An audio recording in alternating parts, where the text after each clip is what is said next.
standing in the middle of Knockraha village, which is a small rural village some 9 miles east of Cork City and is in the Catholic parish of Kilquane. Now, technically speaking, there is no such place as Knockraha village. This place is, I must say, called the wrong name. The original Knockraha village, and Knockraha means the hill of the forts, which will just show you the forts were the homesteads of the ancient Celtic people. So there must have been a big concentration of Celts in this area many thousands of years ago. And they had set up a hamlet a mile to the east of this place here, and that was the Knockraha village. Unfortunately, during the time of the Battle of Kinsale, when O'Neill was going south to meet the British forces, and the biggest landlord here in Knockraha was the Barrys, whose headquarters was Barry's Castle in Barry's Court near Carricktool village, and O'Neill wanted Barrys to support him in his upcoming battle against the Elizabethan forces. But Barry would have nothing, Barrys would have nothing at all to do with it. They refused to take part in the activities. So as a mark of revenge, O'Neill burned an awful lot of the land and property and killed livestock belonging to the Barry family. And this place up here, a lot of it was under the control of the Barrys, so a lot of livestock and houses were destroyed, and he destroyed the old Knockraha village. So when they reset up the village then again, they set it up here, and this actually is in the townland of Goggenstone. So this should be called Goggenstone instead of Knockraha, but according to all of us today, it is Knockraha village.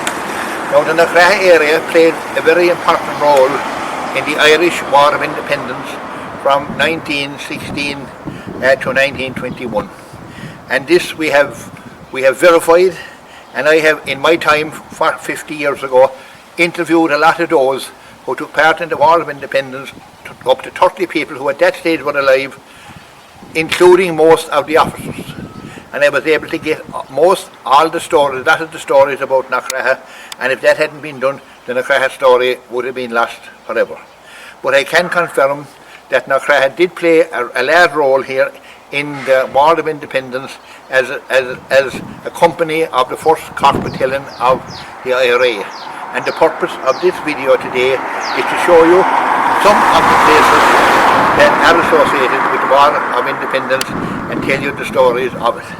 Now, as I said, we're standing in Knockraha village, and the first building now that we will look at here is O'Donoghue's bar across the way. Now, back in 1919 and 1920 and 1916, this bar was owned by one Michael Canavan, who was very much involved with the Knockraha Volunteers. He actually was the 1st lieutenant in the company. The companies were organised on a military formation. The head of the company was the captain, and the captain in Knockraha was Martin Corrie, who became a famous TD later. Next to him then in line was Mike Canavan, who was the 1st lieutenant of the company, and then you had two second lieutenants, and then you had the adjutant and the person to keep the weaponry and all that. But one of the most important people in the company would have been the 1st lieutenant, and that was Mike Canavan, who owned this pub here in Knockraha. So this pub would actually have been a focal point for the activities of the company here, and when people come into the area, and I think particularly due to the fact that Martin Corrie, the captain of the company, was living 5 or 6 miles from here, Mike Canavan had to make a lot of the decisions. So this house would have played an important part in the working of the Knockraha company. But the most historical part, if you can say it, I suppose, would be in the aftermath of the Battle of Clonmult. And we will talk about that again now later when we get down to Liberty Hall. But after the Battle of Clonmult, where those of you who understand history would know that the East Cork Flying Column were ambushed by the British and were actually desecrated and devastated. I think there was 12. They were residing in a house outside in Clonmult, and unknown to them, the British got word of it, and they surrounded the house, and eventually a battle took place, and they shot some of them at the door. More were arrested after, and they had to surrender when the thatched roof was in the house, and the thatched roof was in fire, so they had to surrender. So when Jack O'Connell was the man that was in charge, now he wasn't the actual head of the company. The heads of the company was Diarmid Hurley and Michael Buck, etc. And they had left Clonmult because they had intended to move the following Tuesday evening over to Limnara, which is a sister parish over the road here, and they were going to go down to attack a military convoy coming up for below in the railway station in Glounthaune, Cove Junction. So when they were away, it was then that the British surrounded them. So they said the only hope they had to do was to break out. So a group of them tried to charge out the door, and if they did, most of them were shot and killed on the spot.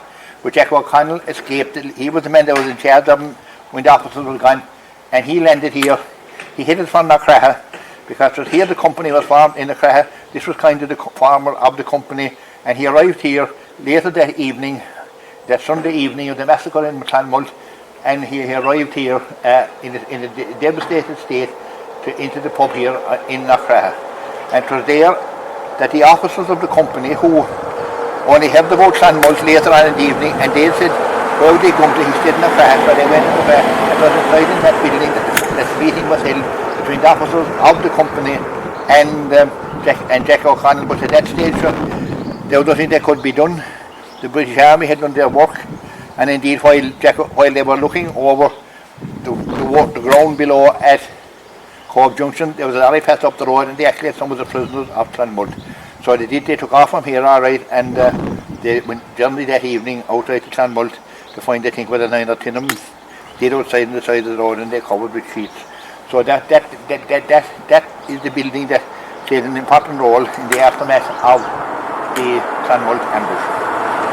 Now, as we cross the road in from that, we see a barrack across the road here. That is owned by the Gleeson, and that was the old Royal Irish Constabulary Police Force. During the British occupation of Ireland, there was at least 4 constables there all the time, led by a Sergeant Penny, and they were there until, I think, until 1904 and until 1905. But so that is the old, that actually today is still known as the barrack, and again Dan Gleeson in the barrack and his wife known were very important members of the Knockraha company, and that was one of the safe houses. There was lots of safe houses in Knockraha, because, and we'll talk about that later, but that was one of the safe houses, and people used to stay there. Indeed, a funny story is told. Gleeson told me that story, that in the height of the War of Independence, there was 3 or 4 of the cock of the Knockraha company were doing manoeuvres and training west of the village, and a heavy downpour came, and they got all wet. So they came down there into Mrs. Gleeson in the barrack, and she said to them, "Look, lad," she said, "best you can do now is," she said, "go upstairs and take off all your clothes," she said, "and throw them out the door to me, and I'll put them around the fire, and I'll dry them, and they'll be dried. I can give them back to you, and you can go. You can carry on in your way." So the boys done that, and they went up, took off all their clothes, threw them out the door, and were sitting inside in the room. Next thing, Mrs. Gleeson wanted to put down a big fire to dry the clothes, but she had an old fire machine that would make an awful lot of noise, and that would be worked by hand. So she was working the machine by hand, and that would make a very sound like a motor car. They led the bulb inside in the room, heard the sound below, and decided that was a British Army company in one of their jeeps were coming to raid Knockraha, so which of course to be disaster if they were found. So for their own life first, they had to shut out the door without any clothes. She said they passed her down the stairs and ran out into the field, out into the rain. But of course, with all the false alarm, they were a job after trying to get them to come back in again, and that was it. Like so, but that was it. That was, and it's still known today as the barrack. Now, as we look across the road, then we will see Knockraha Church. Now, that isn't the church as it looked in 1916. As you can see now, the two at the back, the two roofs at the back, that was the buildings of the old church, which was remodeled here in 1984. It was a crucifixion church, and the main aisle was in the back of it. And Jackie Heron, who was in charge of the armaments and the Knockraha, did tell me that, you know, they were always looking for places to keep their weaponry away from because, you know, so the capital offences they were found with him, and he found it very handy that there was some up in the gallery. There was a few boards that were loose, and he would take up the boards, and that's where he would keep the guns, so the parish priest never knew that the church was being used as a place, of course, was a place that the British was very seldom, possibly not find anyway. So that was a great ruse that they had there. That was the old church. And of course, again, you must remember that during the War of Independence, the Bishop of Cork was very anti-Republican, and he actually wrote excommunication against some of those who were taking part in ambushes and things like that. And he'd have all his priests every Sunday giving talks in mass against the Republican movement. So the local company here, the members at that stage, when just before the sermon would start, they'd come out of the church and they'd set up there up in the wall around the church and smoke their fags while the sermon would be going inside, and then when the sermon would be over, they'd go back in and that would be and complete the mass. So that was good. Now as we turn up further there now, we see the house above the church there. That was Conry's house, and that was used as an awful lot by meetings of the local company.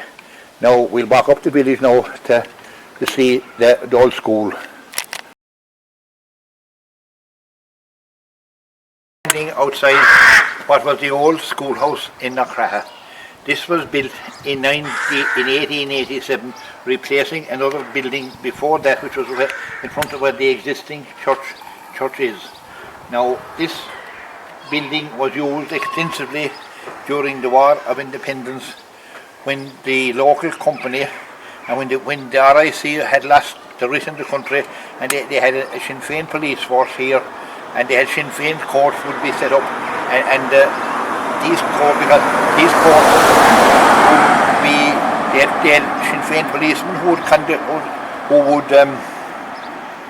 who would arrest people and bring them before the Sinn Féin's court, and it'd be up into the judge of the Sinn Féin court to be an elderly gentleman here, and you know they'd try and keep up the rule of law as best they could. One person would be appointed to prosecute a fella, and another would be appointed to defend them. So there was very many trials by the Sinn Féin's court held inside in this building, which came out, which was still the school until about 1960.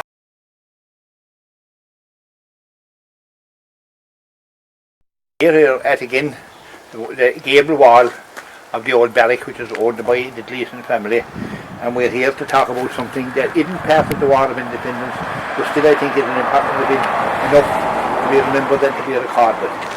And that was, as you can see on the plaque, it was Lieutenant Kevin Gleason. The story of this was that in 1959 Ireland was admitted to the United Nations organisation, and coming up to the late 1950s, the Congo, which was being administered by Belgium in Africa, had achieved its independence. And after achieving its independence, there was one group in one part of the country that wanted to succeed from the rest of them, and a man by the name of Shishambe led a force, and so a civil war accrued in the Congo between it. So the United Nations were called in to keep the peace, and for the first time that Ireland was asked to make a contribution to the United Nations forces. So in 1961, 2 battalions of Irish soldiers went out to the Congo and were there trying to keep the peace between the various warring parties. Now on this particular occasion, a company led by Lieutenant Kevin Gleason were told to go down to a place called Imba, where a bridge had been blocked by what we will call the insurgents, but they weren't expecting any trouble. So as they got near the bridge, Lieutenant Gleason, who was in charge of them, saw a whole lot of Congolese people around the bridge. He took no notice. He went down and he had some few words in Congolese to say that they come in peace. Not so did he get into the middle of them, but they attacked Kevin Gleason. They did him with bows and arrows, or they attacked him with bows and arrows, and they hadn't time to get their guns out of the equipment. So a battle took place, and in the course of that anyway, of the 10 that was in that company, 8 of them were killed on the spot, and two actually succeeded in escaping into the bush now. And this had happened in November 1921, so the whole it created a ferocious shock, some young men to be massacred in a fashion with bows and arrows, and they were brought back to Dublin, and they were given a state funeral, and over 500,000 people followed their cortege as they're buried in their own plot here in Glasnevin Cemetery. But Lieutenant Kevin Gleeson was the son of Michael Gleeson, who was from Knockraha here, who was indeed part and parcel of the War of Independence movement here in 1916, and was in fact the last member of the company to die, like you see. So that was a very tragic event at that particular time.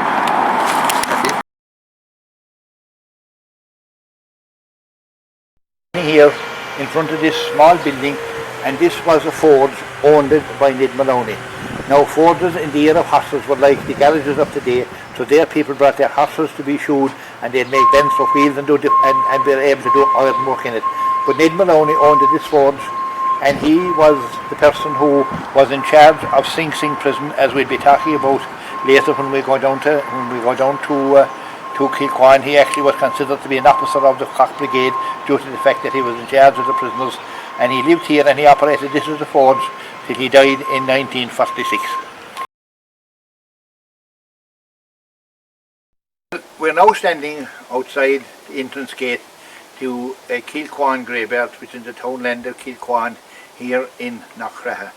And as you can see on the signpost behind it, there is a sign up, Sing-Sinh prison. And that is something which we're now going in to explain to you the relevance and the importance of Sing-Sinh prison. Just to say that this is an ancient graveyard that goes back over 1500 years. We'll tell you more when we get inside. Here we are in the middle of Kilquane graveyard, sitting up on a stonework in a graveyard, looking down into Sing-Sinh. Now, this was used as a prison during the War of Independence, and the question that most people will ask, what was it originally built for? The simple answer is we don't know, but from talking to experts, etc., they make out that it probably goes back to the early Christian era. As you can see, this is an ancient graveyard, Kilquane graveyard, where people have been buried here in the locality for maybe 300 or 400 years. It originally probably started in the early Christian period as a monastery, which were the precursor of villages today. And it would have started with a church being built here. And the parish around here, stretching from Watergas Hill downhill to Downtown, was Kilquane parish. And so the patron saint is supposed to be Saint Quane. So we have to assume that there's 7 or 8 Kilquanes in Munster, 3 in Clare, 2 in Limerick, I think, 2 in Kerry, and 2 or 3 here in Cork. So we have to assume that Saint Quane, he was probably never canonised in Rome, but being probably a holy man, he got the title of saint, would probably have built the church that was here maybe 1,500 years ago. Now all that's left of that church today is some loose stones there, which you can see there in the camera. They would have been the stones of the existing church, and this church again, it is thought, could have been destroyed during the O'Neill march to Kinsale when he destroyed the properties and all that in the buried land. But this structure now here that around us, Sing-Sinh, which is an underground cavern, half it over the ground, half it under the ground, with an iron door and an iron gate. Now experts tell us it may have been part and parcel of the original church or monastery that was held here in Kilquane, and it might have been part. It could have been part of that. But we have nothing to verify that. So if that is the case, then it could be going back 1500 years. It could have been either a place for a hermit to live in, or it could be in a place for the storing of food. So that's where they think the life of it began. But it went to prominence again then in the late 1700s. Now at that time, body snatching was prevalent. At that particular period, the advances that were being made in science, in the medical science, and doctors were anxious to acquire bodies to do experimentations on them, and they were actually paid. They actually would pay for bodies. So if they would pay for the bodies, there were certain people, of course, that would try and get the bodies and sell them to the doctors, and that would entail digging up corpses after they've been buried in graveyards and transporting them into the doctors. Now, this was a vile practice, of course, and the only answer that the community got to that was to have a place now like Sing-Sinh here, where when the bodies would die, they would be interred here for maybe 3 or 4 weeks, after which there would be no further use to science, and they could bring out in and be buried, and they'd be left to lie in peace. Now these people that you dig the bodies got the name of the resurrectionists, and apparently they could do it very efficiently. If they wanted to take a body out of a grave, they wouldn't dig down the grave, they'd dig left or right of it, and dig a tunnel underneath and take the body out in that way, so that the people would never suspect that their loved one's body had been snatched and taken into for medical science. So that was very prevalent here during the early 1800s.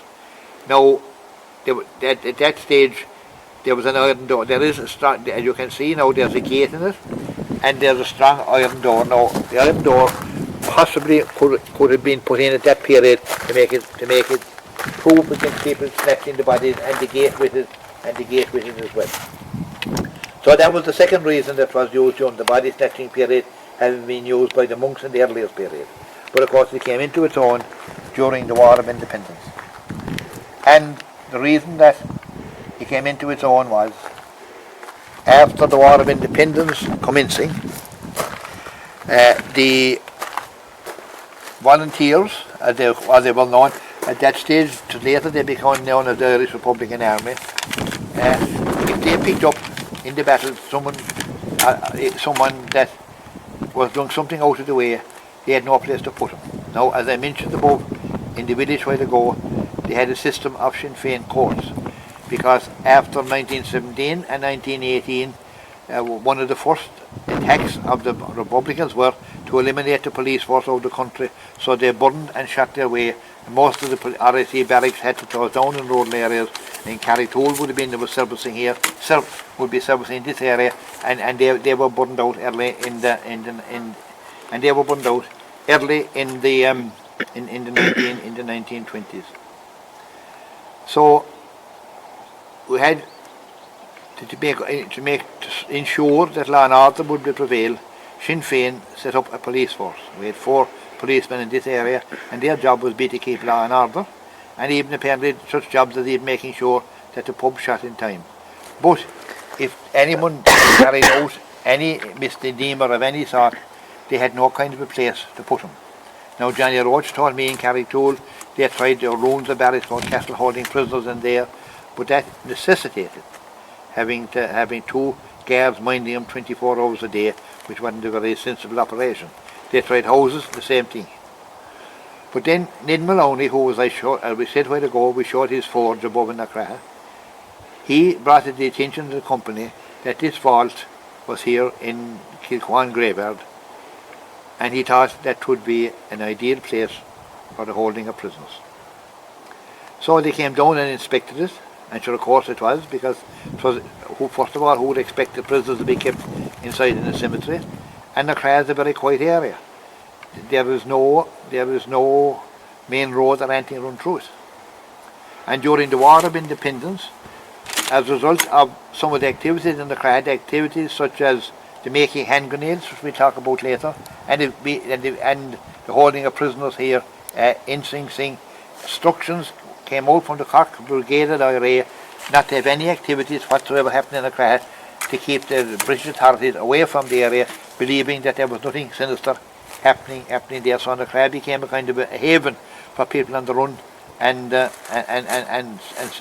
something like that. So the police force here, if they found something was wrong, they had nothing to do with him. So then Maloney came this up and was suggested that would. So there was a door already and a gate on it. So then Maloney, as the blacksmith, went away and made a lock for the door. And then they were ready for operation. Now the first prisoner that went in here was Pablo Mullins, who was of Scottish descent and who worked in the railways in Carrigtwohill. And he was very vocal around the pubs in Carrigtwohill, criticising the Republican movement for their activities, to be such an extent that it annoyed him, the local company in Carrigtwohill, that they arrested him. And he was the first prisoner that was brought up here in Johnny Roach's car to be put in here to Sing-Sinh. And Johnny can remember coming in with him and going down into Sing-Sinh, and he said, funny, there wasn't any, like it didn't, some people would think it was a tomb, but in the tomb there's no place for holding body coffins inside it, but the place was dead empty. So he was put in here, and the door was locked, and of course he was able, there was no way that he was going to get out of it, or again, you know, it wasn't necessary anymore to have anyone mind him. He could be left there until they came to see him. They came to see him again. So that began the story of Sing-Sinh. Now Pablo was kept there for a week or so, and then they thought he was after getting enough punishment, he was released. Now it is worth noting that any prisoner who was brought into this jail here, if we call it a jail, never knew where they were, never knew they were inside the middle of a prison. They would be blindfolded 2 or 3 miles away from where this place was, and if they were lucky enough to be released, they would be carried away 3 or 4 miles again. I remember Biff Barry telling me he took one prisoner one time out as far as Dungorna before he was released, also that they wouldn't give away that this place was here in Kilquane. So that was a great book. So originally then this was used by the Knockraha company for people that they had to give some punishment in the parish. Another interesting case there, what happened would be the case of what we call the hucksters. Now in the 1916 period, that area, in rural areas, in most farms and even natural farms, people would keep hens or chickens or ducks or geese or goslings or hens, whatever it would be, and you had eggs and you had fowl to be caught, and they were exported by John Lane in Catford in Cork City, and you had fellows who would go around, that was their livelihood, collecting these things in parishes and bringing them into the city to John Lane's Catford, and they were known as hucksters. But on this particular occasion, this huckster from the parish of Lisgool, which is a neighbouring parish here to Knockraha, he collected all whatever rabbits or eggs or hens or pigeons or whatever they were, and took them into John Lane's and got his money for them there. Now the problem was that between Cork City and Lisgool there would have been 7 or 8 public houses. So I suppose he stopped in them all coming along the way. So by the time he arrived to Lisgool, all his money was gone. So he reported it. When the wife asked him what happened, he said he was attacked by the travelling people in their camp up in Mayfield, and that they robbed him. So she immediately put a complaint in here to the head of the police force here in Knockraha, who was Denny Lynch at that particular time, and he had to go up to investigate to the itinerants compound up in Mayfield, and he said they had to go up, they had a fair struggle.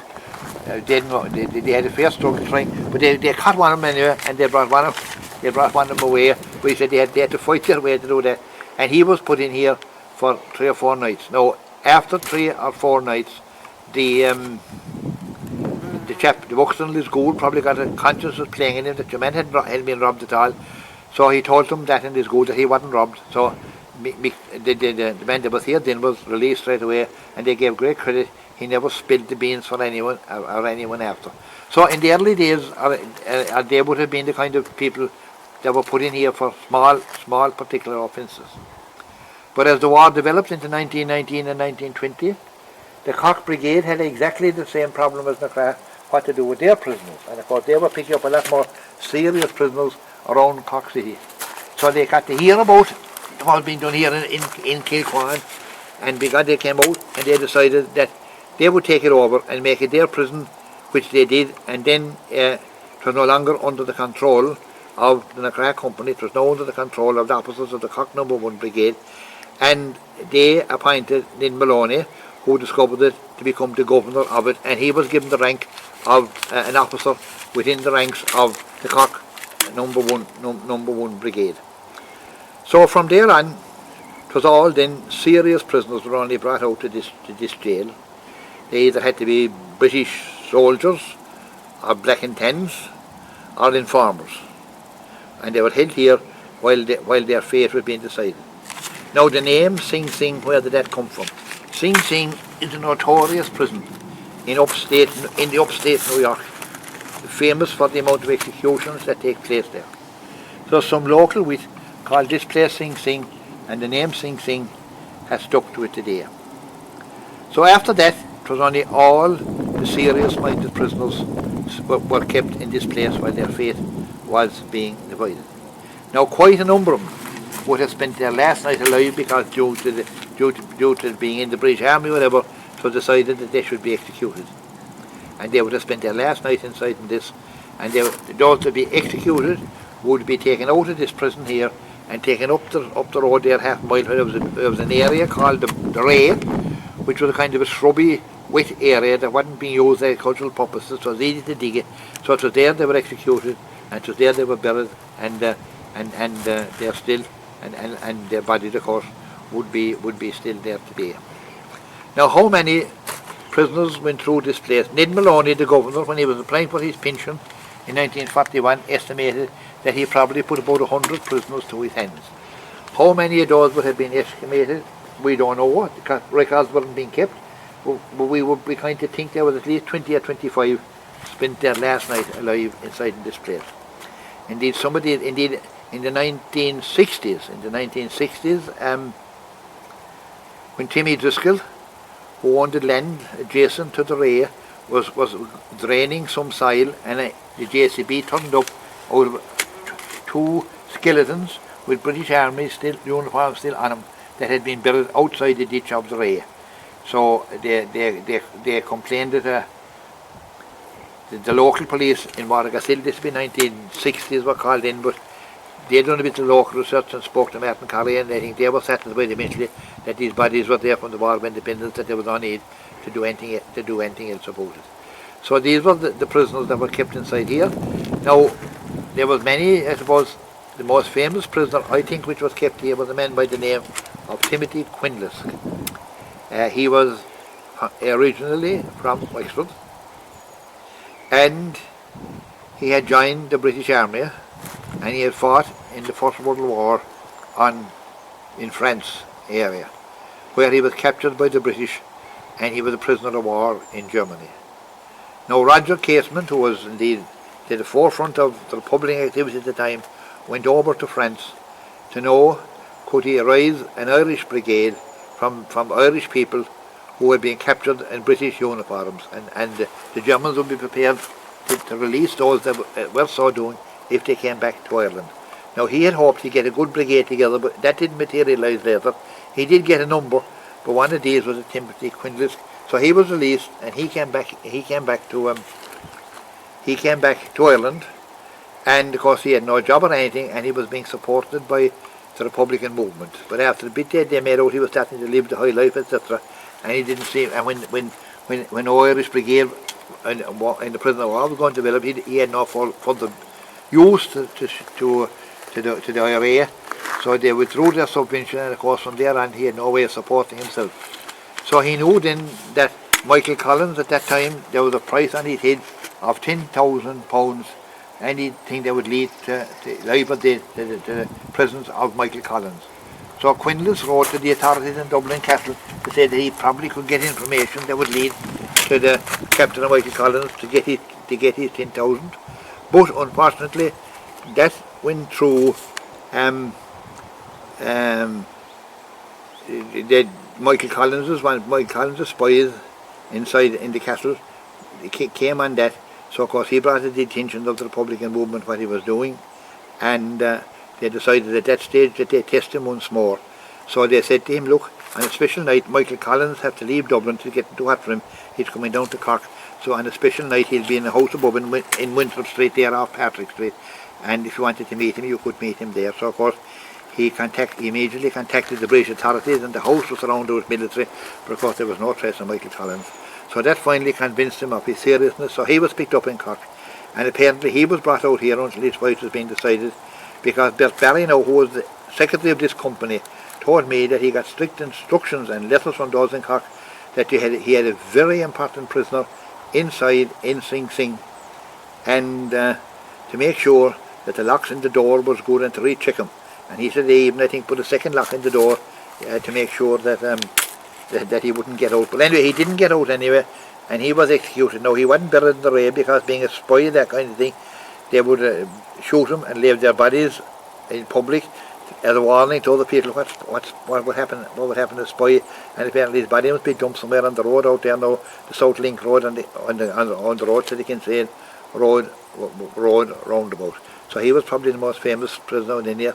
But then Martin Carey would talk about another two fellows that Ray, been by the name of Jim Gray and Thando Donovan, two leading, I suppose, terrorists in Cork, were passing along by the Opera House, where the Opera House is there, and Johnson and Pellet had a garage, and they saw two black and tans in a Crossley tinder going into the garage with a can, probably for petrol or diesel or something, on the petrol to run the vehicle. Now they had no revolvers on them, but they put fingers in their pockets pretending they had, and when the two lads came out, they stopped and said they were under arrest, and they fell for it anyway. And they got him to drive out here to Knockraha, and they met Martin Carey coming down in the village, and Martin Carey said, "Look, two very important prisoners here, have you a revolver?" So Martin gave him a revolver, and that was the first time they had a revolver themselves. So them two fellows were brought down here. Now there was a Sergeant O'Brien from the head who had been kept here and who was going to be released, and he had to be taken out, and they're coming down here. They met Ned Maloney coming out with the men there, the rope around to declare him off, and the two that were arrested in Cork were brought in here and were executed above in the Ray. And they have been the two that were dug up by Jenny Fitz. Now, when the above in the Ray, Garda Brown was put examining the situation, so what he done was that he got a bag and brought all the bones up to the police station in Watergrass Hill. And what he done with them after that, we don't know. A lot of people think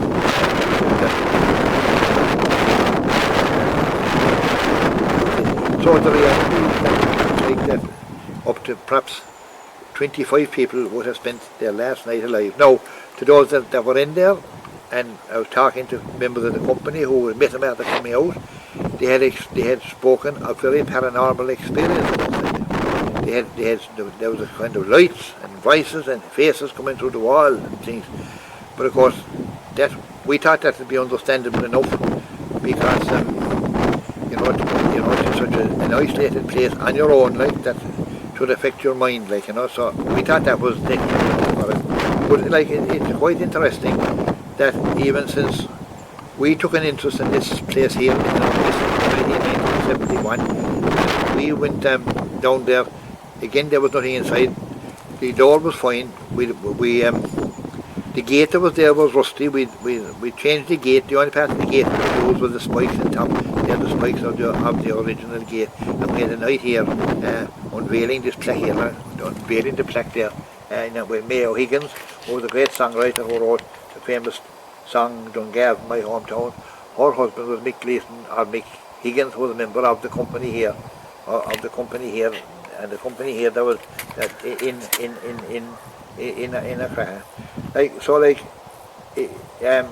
Now Ned Maloney was the governor, and he had an assistant governor, Jack Madden, and their job would be to come down here to look after the prisoners, and they'd come one day with food to them. Like, now how they do, they'd come in through the back. They wouldn't come down the road, they'd come in over the ditches or something like that. And how they'd work it was that you had, first of all, you had the gate here. The gate would be locked and the door would be locked. The gate would be the gate, and inside the main door, then you see the half-inch steel door. They made a hole in the ground, and they'd stick a bar down there so that the door could only open a couple inches. so that no prisoner could try and break out, and then they'd pass around the food into in around. So that's how the thing operated. So it kept on here in operational until the truce came in July the 11th, 1921. Now, if the British had found what was going on here, if they had found the prisoners from before their fate was decided were kept here, plus the making hand grenades, that no doubt Knockraha would have been in very serious trouble. And it was the opinion of most of the company that only for the truce coming in 1921 that they would probably have found what was going on here, because more and more British Army search parties were coming through here, going through the glens and the bogs, looking for something, but thankfully they never did find anything. And then of course when the truce came in July 11, 1921, that relieved all the pressure off them, and there was that, so like that. So that is, and of course now when we took it over, in order to make sure that people would know what the prisoners inside might have set, and we got some very big heavy planks, railway staples, and put them inside in the corner. And these heavy planks they were have been pushed out against the door. How they put out, we don't know. It certainly, we thought first there might be water, that during heavy weather, rain weather, that there'd be a flood inside and they'd rise up and flood. But we texted you'd never get that, because there's no spring going to Sing-Sinh. There was no channel to drip water in there. The only water that you'd get inside would be the drippings that come down from the roof, and they could be there most of the year. But that would only give a couple of inch or two on the floor of Sing-Sinh, and in 2 or 3 days that would be after soaking away into the ground. So it certainly wasn't water, but certainly it looks that there was some superior force that on 3 occasions last number of years did get these planks and shoved them out against the door, a distance of at least 20 feet. As far as we're concerned, it's just part and mystery of it. So that is the story of Sing-Sinh. Today, the story of Sing-Sinh is now well known around the country, and we do have people coming from near and far to see what it's like. Well, now here we are, inside in the bones of the earth, inside in Sing-Sinh prison, having made our way down the stairs. Now, as you can see here in the corner, these are the planks that sailed out to the door. Now, to take 2 persons on each one of these planks, and I can't see how any person would have done it, because there's only 2 of us had keys, so I don't think anyone would have been trying to make a joke. There would be no joke at all. To move those out. In order for these to float, the water would have to rise that height, and even if they floated, there'd be no movement of water. They think they'd just drop down to where they were, when the water levels would go down. But you can see now, even this being, when we're inside it now, in June, in the middle of June, after the wet period, you can see the water and the floor. But in 2 or 3 days now, even during the winter, when there's no period of rain, that will soak away and go down through go down through the ground. Now, there are some paranormal people who claim that there's another secret compartment behind this here. Well, there is or not, we don't know, but they claim that there is a secret compartment over inside there. Some paranormal people, ghost busters or ghost lookers, claim that they could find that there were 6 spirits here inside in Sing-Sinh. But you can see now the way over the years that the roof of it, you think that's been plastered with lime. Apparently that's the reason, that's the lime coming out the water that's dropping down through it, like, you know. But you know, the darkness inside this place in the night would be frightening. I see there in England they done experimentations where a man was got and put down in the cabin and under feet on the ground for a couple of days in the dark. He did his mind went berserk. He'd never again do it, like, you know. So whether that was the cause of the people who saw the ghost or not inside in this place, but then again, I suppose if you were expecting to see a ghost anywhere, this would be the place to come. Lark and Blake, they recently, a ghost busting in Ireland, carried out an investigation of the principal ghost centres in Ireland, and he mentioned Sing-Sinh as one of the real places where ghosts were to be seen, like, you know. But obviously now, like, we keep Sing-Sinh locked. because if we don't, it'll be desecrated or names be written on the wall, but it's not available for anyone who wants to see it. Contact any of those with the keys, and we'd be delighted to show you around. Now, what this is out here for, we don't know whether it was to drain water or what. We can't make out why this was put here, but quite obviously, in 1,000 years' time, it won't make any great difference from what it is or what it is today. Now you can see that was that door, and this door was there when they put prisoners into 1916, so we'll be thinking it was there since the time of the body snatchers, and as you can see, there's a room for a key there, the key lock, and there were 5 holes bored through the door by Lynn Maloney there, the local blacksmith, to let a bit of air into the place. But they figured that this place was nearly discovered, that on one particular occasion, the British authorities sent out a group here in Knockraha trying to find any military establishment that might be there, and they brought bloodhounds with them. And the bloodhounds were left off above in the village, and they attached onto a scent, and it came down here towards Kilquane, so they were afraid that the bloodhounds would have to get in the scent of a prisoner who was in here at the time. But luckily enough, when the bloodhounds came to the gate of Sing-Sinh, they ran flying past the gate and kind of belly raid to a family of Murray's who were up there, and old Pat Murray, an old man, was inside in the bed, and he had a long beard, and he was asleep when the soldiers broke in, and when they saw him with the beard inside the bed, they pulled the beard thinking it was false. But anyway, they didn't, but they went out. That was the closest they got to the place being discovered by the British. Now, when I was growing up here in Knockraha, I knew of course about Sing-Sinh, but I did not know what part of the graveyard and anything Sing-Sinh was in, because the word that then the word Sing-Sinh would nearly send a shiver down through you. But at that particular time, it was all covered over with growth and with brambles and briars and ferns and whatever, that you wouldn't see it coming into the graveyard. But then we cleaned it up in 1997, and we cut the grass and things of it. And then the local committee here, who were looking after the graveyard for a long time, doing up keeping the graveyard, they would be relatives of those who were buried here. They kept the graveyard in very good condition, and they sprayed the top of this with Roundup. Now Roundup would kill the vegetation, and Roundup would also kill the roots. So eventually we were left with only a bare amount of pure earth over this. Now the problem with that was that when the heavy rains would come, they'd wash away the soil, and ultimately if that happened, it would belong to Sing-Sinh and be washed away there. The covering it would have been taken off with the heavy rain and no vegetation. So the funny thing was, when they done that, all of a sudden this we never before saw. When the earth went off the top of it, the earth was covered with earth.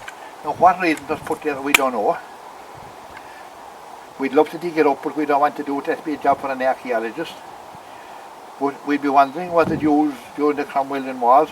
Would there have been sacred vessels and things hidden inside it and covered? It certainly was covered with earth anyway until the earth got washed off it. But certainly it was put there intentionally. It didn't fall there accidental anyway. So I hope someone in the future will be able to unravel that mystery. So. This is just a plaque at the entrance to Kilquane Cemetery, commemorating that Ned Maloney, the blacksmith, who was the governor of Sing-Sinh during the War of Independence 1621, owned and operated the forge in the Knockraha village, and is interred in the cemetery and is erected by the Knockraha History and Heritage Society. So the interesting thing there, as you can see at the top of the plaque, is the tools. He was a blacksmith. With the tools of a blacksmith, that was the anvil that they'd make the shoes for horses in, and there was the hammer and the tongs for doing it. Like so, we decided to put it there. That you know, he played an important part in the War of Independence. It should be commemorated.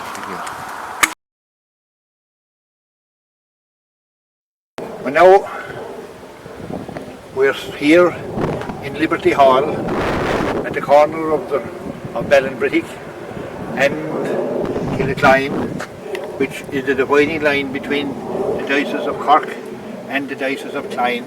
And we're here at an old labourer's cottage, which, due to its involvement in the War of Independence, was called after Liberty Hall, was known as Liberty Hall. And it was in this building in the year 1917 that Martin Curry, who was the son of an RIC district inspector in Cork when he was young, and his father moved him out then to Morton Abbey, and then he came to Downtown, and he came up here and formed a company in Knockraha. And it was in this building in 1917 that 7 members came along with himself to form the nucleus of the Knockraha company.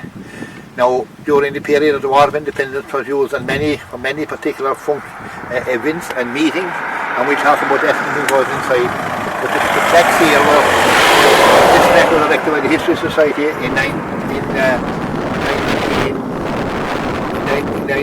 2001, and was unveiled by Joe Walsh, who was the Minister of Agriculture at that period.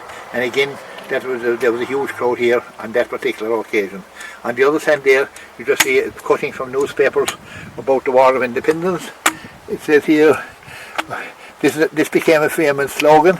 This was when Sinn Féin was putting forward candidates for the 1918 general election, and most of them had been arrested by the British under the pretence of the Germans that they were in jail, and they were there to come out to participate in the elections. And then they came up with the slogan, "Put him in to get him out." By the way, put him into the Parliament and he get out of jail, so put him in to put him out.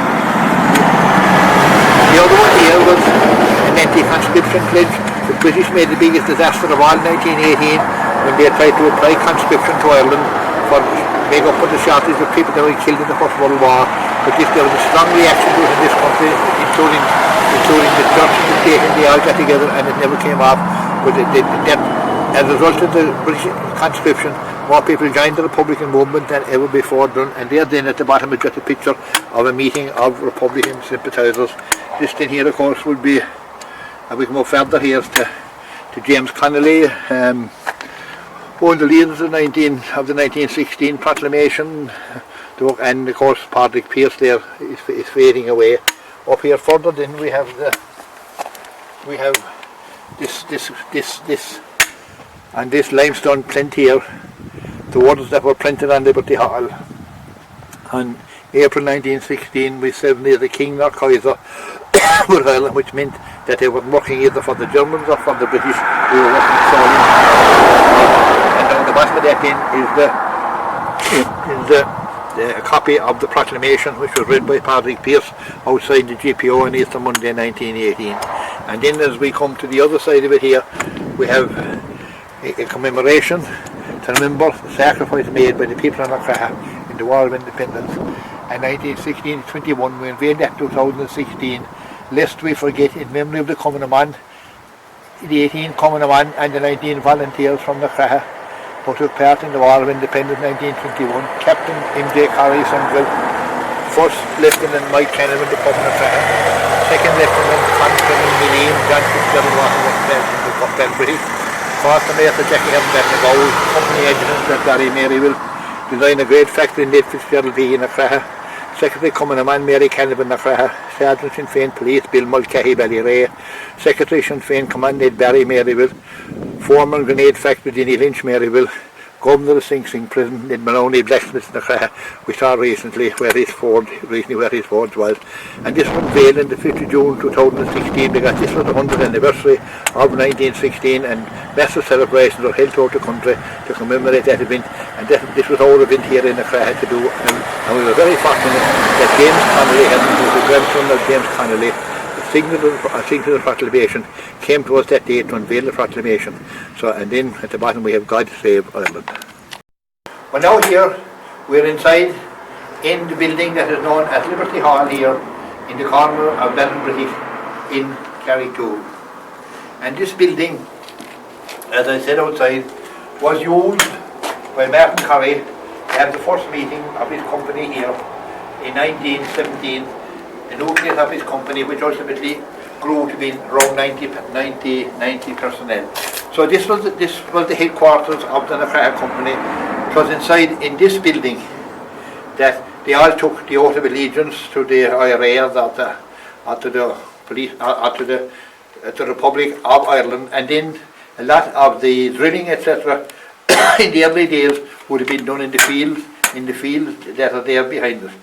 Now, this was a very important building in the IRA story of East Cork. One of the biggest events to cloud the activities of the of the 4th Battalion Cork Brigade was the disaster in Clonmult, where the British came on an IRA flying column accidentally and killed 90% of them, were shot after.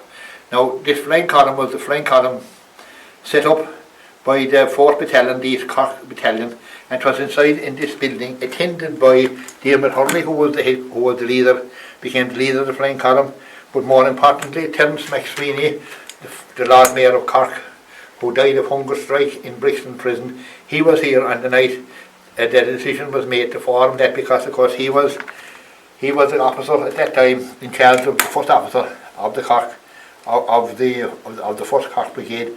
So he was here on the night of that. So many of the meetings that were held here, I remember 2 years ago, Seamus Fitzgerald, who was a volunteer from Cove, went on after to Dáil Éireann and took part in the treaty debates, was a member of that Dáil, was a member of the Senate, Cork businessman, president of the Executive Council of the Cork Trade and Commerce, member now, young fella, he bringing out his sons here to see Liberty Hall.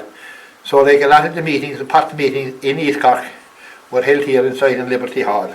Now Liberty Hall originally would have been a labourer's cottage, if you like. These were the houses that labourers working on farms would have occupied prior to the cottage scheme which came out in the late 1800s. The building itself would just consist of 2 rooms, a kitchen and bedrooms. And you know, I actually remember people living inside in this. They were quite simple, and they thought, and they could only reside in that when their father, or the case might be, would be working on the farm.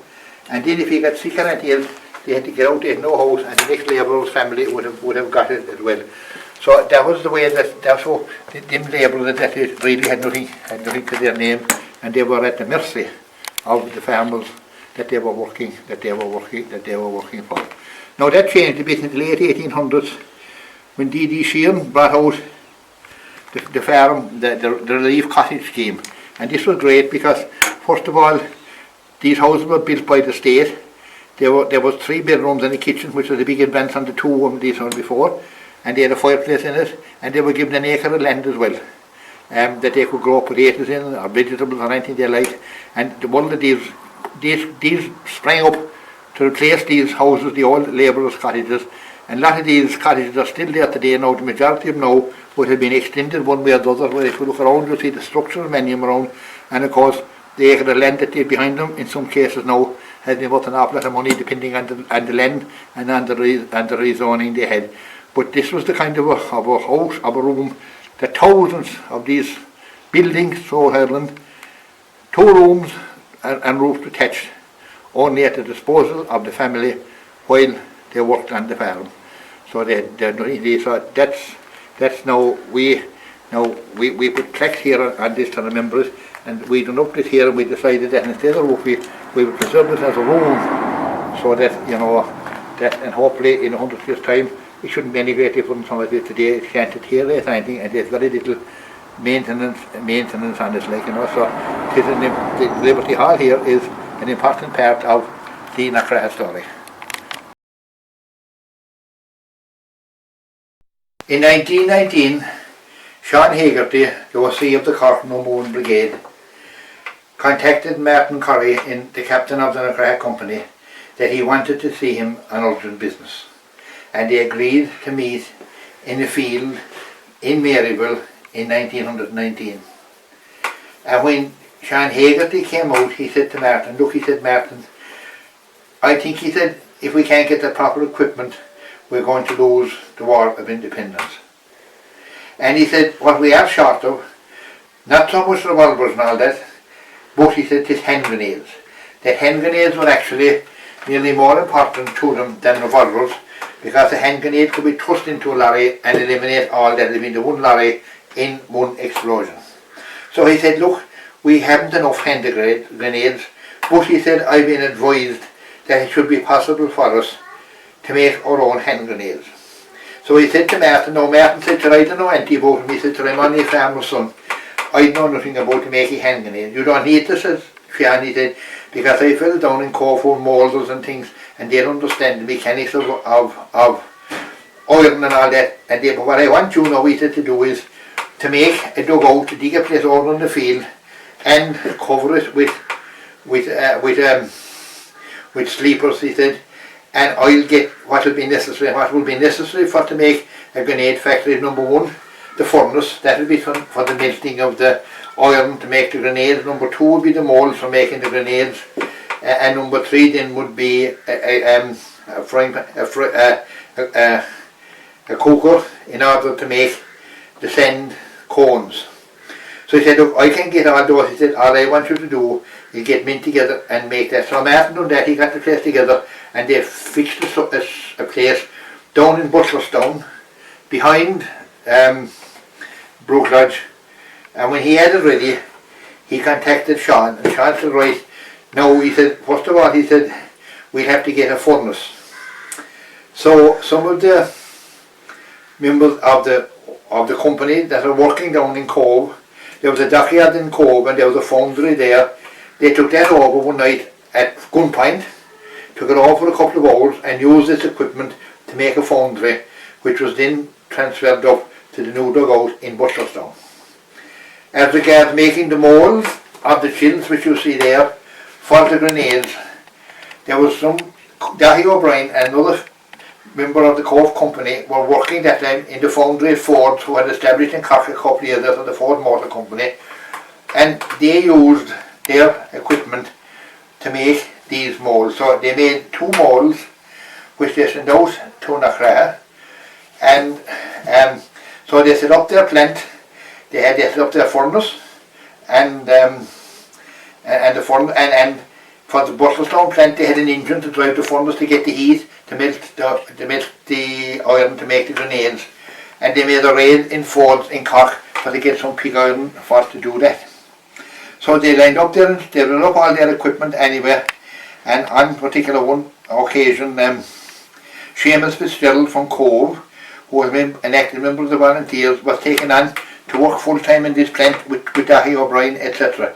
So they went full time into making these grenades over in Butlerstown, which carried on for a year, and they made. Now, while they were making the grenades, Ned Fitzgerald from the Knockraha East, who was an engineering student at University College Cork, and he came down to Martin to ask him what help could he give him. So Martin said, can't you go over and see what you can do in the grenade making plant?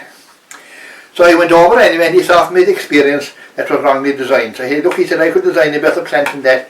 He said, he asked Martin for permission to build his own plant. So Martin gave him the permission, and they built another plant above in the Knockraha East, something similar to the one that in Butlerstown, but better technology to turn out more grenades. Now, the difference between that one and the one in Butlerstown was they had no engine to drive the fan to get the heat up in the hand, so they had to get a couple of force machines and put pulleys on them. And here we see an example now of an accurate impression of what the factory in the Knockraha East would have looked like. There you can see the furnace, and you can see the fire underneath for heating it. There was a pipe out through the roof here, but out through the ditch to get rid of the smoke and the heat to come out of it. And this chap that was over here, with a whole consumption of pulleys, etc., etc., to drive a fan to get speed, to drive up the heat, to melt, and he had to keep, like, to the wheel of an old force machine which farmers would use for feeding the horses, etc. So here then at the other side of it, we have the man who when the metal would be liquid, they had a tap there, they could tap it, and there you can see he's pouring the metal into a holder, and that holder then would put out, and when it was melted in, and here then you can see the one of the molds. Now there were two molds. The other mold would go over that, and what they had to put in from the bottom was they had to make what they call a cone inside it, and that was made by sand and cement that would heat it and boil it, and the cone would stand up inside in the middle of the mold, and they'd put the other mold on top, would put the two of them together, and then there'd be a space around it, and they'd pour the liquid down through this hole and to go all around the sand corn, and they went to coal, they take it out, pick the sand out of it, and they had their grenade. And there is one actually of the grenades that was made inside, and this you can see to fit in perfect inside. That was one of the grenades that was actually made inside in that foundry. So they put them out into the ground and let them cool, and then from there on they take them off up to Cork City. In Knockraha did not arm them. In Knockraha they just made the shells and sent them in for the powder and the other equipment to be put on them. And during the last year of the War of Independence, they could have made a couple of thousand of those, and they said they made an awful difference to the War of Independence, not alone in Cork, but their grenades were sent around the country to other units of the IRA as well. So that was a very important activity that they carried out, and again they got away without ever being found before the truce would come. So that was the story of the grenades in the Knockraha.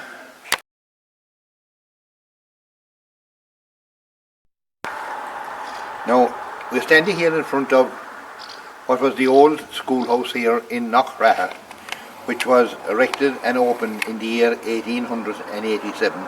It was the follow-on to an earlier school building which was further down the village, right in front of the church.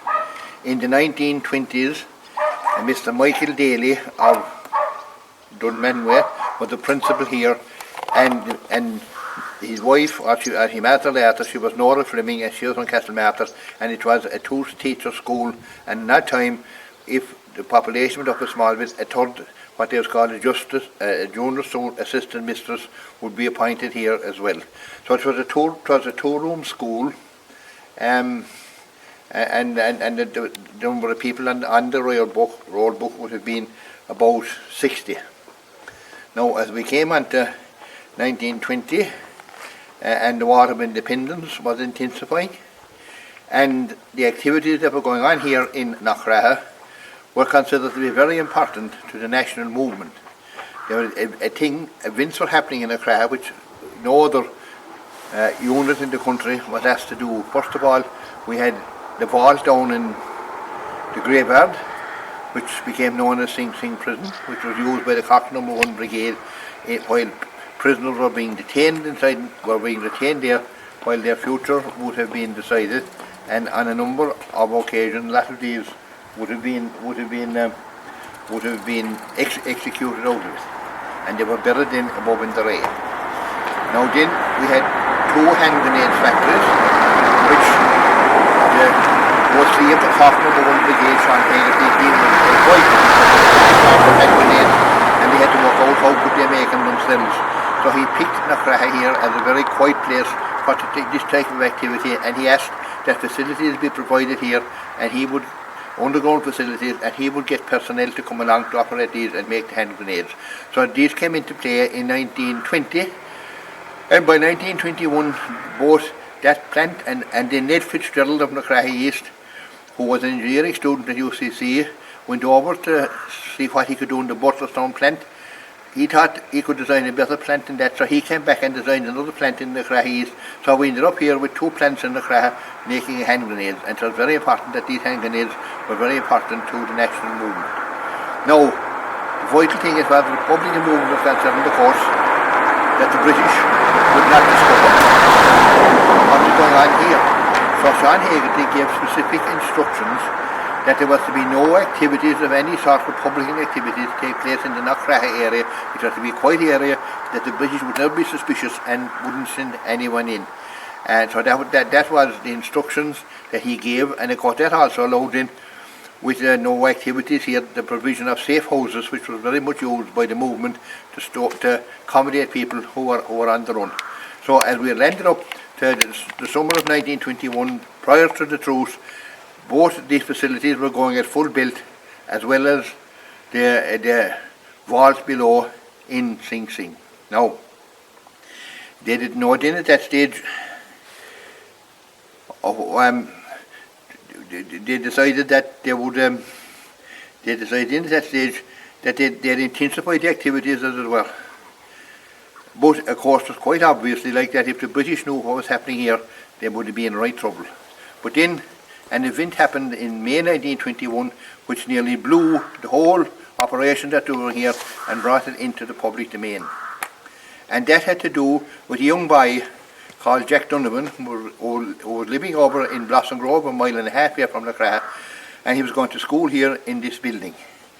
Now, it was during the school term, and on the night before, members of the Knockraha Republican group must have been up here doing drills of some sort in preparation for the ongoing war that was going on, and meeting there. And they were having a meeting down here at the back of the school here, and I will show you.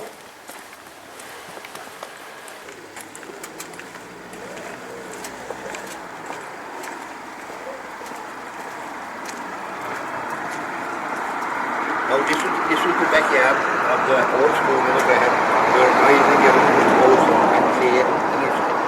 Now they were making, as I said, the hand grenades here in Knockraha, and this exactly is one of those grenades that they were making.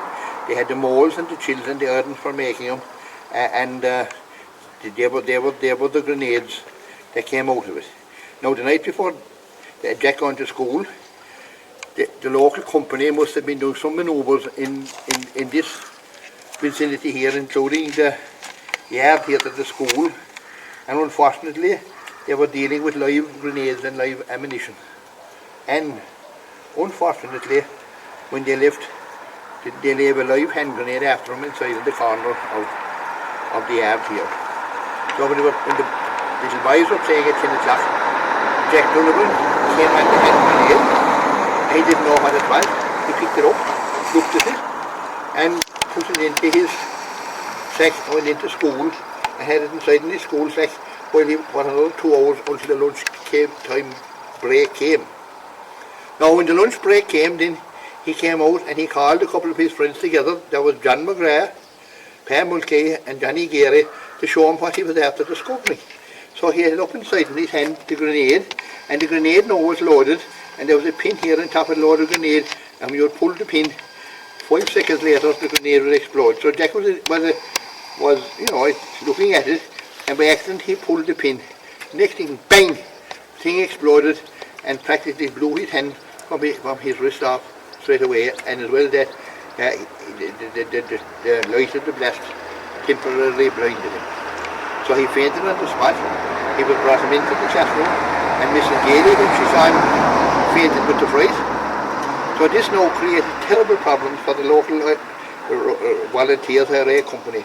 If the British were to find out that a child in Knockraha found a hand grenade in the schoolyard and it exploded with his hand off, it would certainly have brought the whole British establishment on top of me, because they say, where did these grenades come from?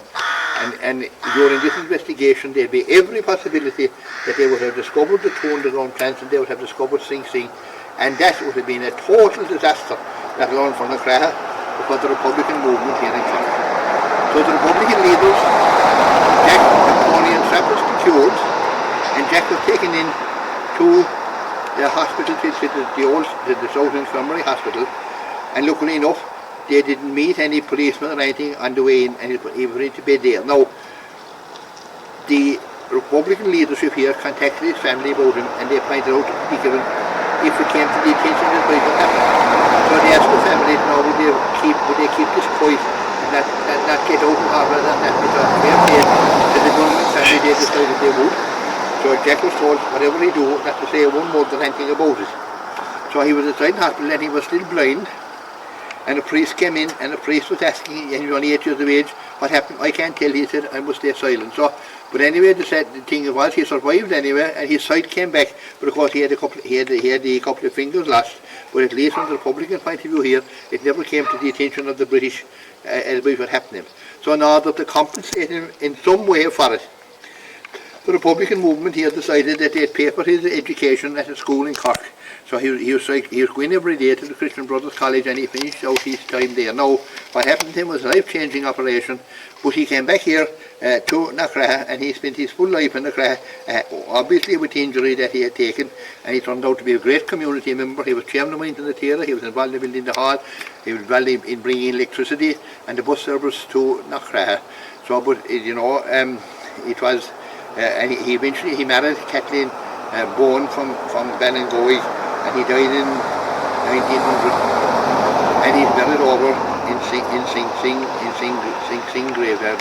But that was the story that nearly described the whole activities of the Knockraha company here in Knockraha.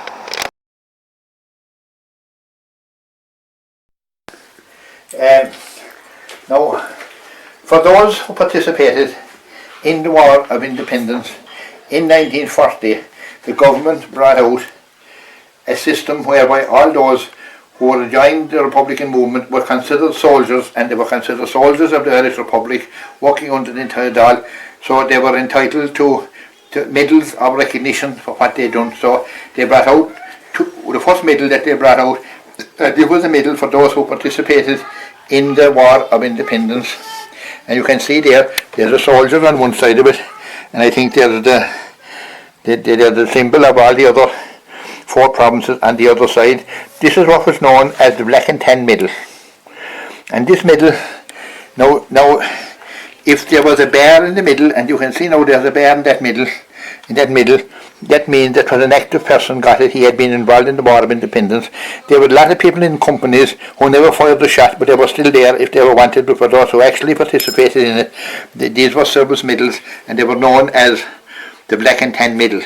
Then for those who lived to 1971, 50 years after the War of Independence, the government brought out another medal, a recognition that they were still alive, and this was the medal that they got that came out in 1971.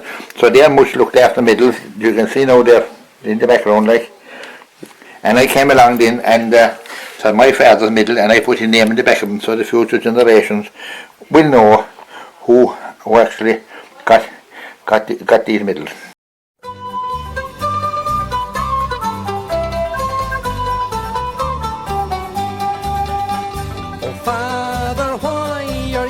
So sad on this bright Easter morn, when Irishmen are proud and glad of the land that they were born. Oh, son, I see in memory too of far off distant days, when being just a lad like you, I joined the IRA. Where are the lads who stood with me when history was made?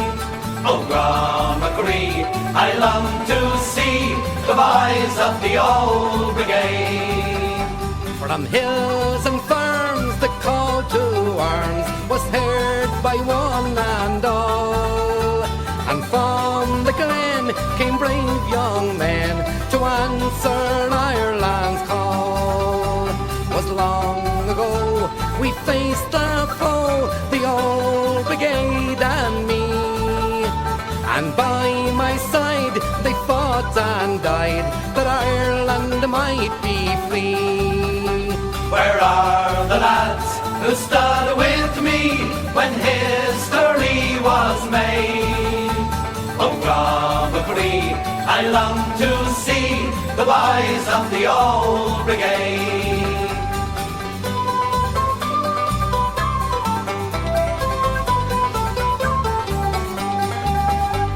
And now, my boy, I've told you why on Easter morn I sigh, for I recall my comrades all of dark old days gone by.